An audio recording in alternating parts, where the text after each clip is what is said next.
ඔය දුවන එක නවත්තලා මේ කතාව අහලා යන්න. අපි ජීවිතේ දුවනවා. ඉගෙන ගන්න කාලේ ඉගෙන ගන්න දුවනවා. රස්සාවක් කරන කාලේ රස්සාව වෙනුවෙන් දුවනවා. විවාහයක් වුණාට පස්සේ පවුල වෙනුවෙන් දුවනවා. ඔහොම ගිහිල්ලා දැන් වයසට ගිහිල්ලා ඉතින් සමහර විට අපි කවදාවත් ප්‍රශ්න කරලා තියෙනවද ඇයි අපි මේ දුවන්නේ? මොකක්ද අපි මේ ළඟා කරගන්න උත්සාහ කරන්නේ කියලා.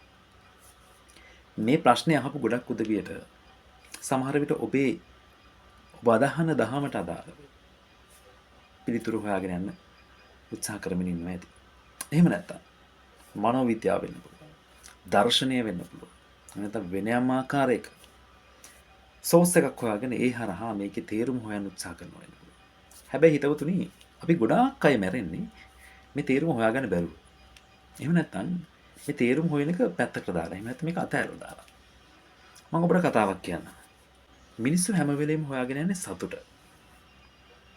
හැමෝටම ඕන සතුටින් ජීවත් වෙන්න. හැබැයි මිනිස්සුන්ට නැත්තේත් සතුට. සතුට නැති කරගෙන තියෙන්නේ සතුට හොයන්න කියලා.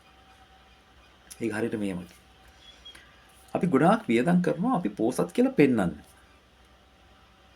අපි ගොඩක් වියදම් කරනවා අපි පෝසත් කියලා පෙන්වන්න.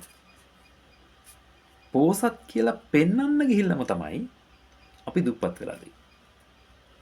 පෝසත් කියලා පෙන්වන්න ගිහිල්ලාම තමයි අපි දුප්පත් වෙලා තියෙන්නේ. මේක ජීවිතේ සතුටටත් අදාළයි. පොඩ්ඩක් කල්පනා කරලා බලන්න, පොඩ්ඩක් නැවතිලා කල්පනා කරලා බලන්න. ඔබේ ජීවිතයේ සතුට වෙනුවෙන් ඔබ මොනවද කරන්න කියලා. කමෙන්ට් එකක් දාගෙන යන්න. අපි ඊළඟ වීඩියෝවේ ඒ ගැන තව ටිකක් කතා කරමු. ජය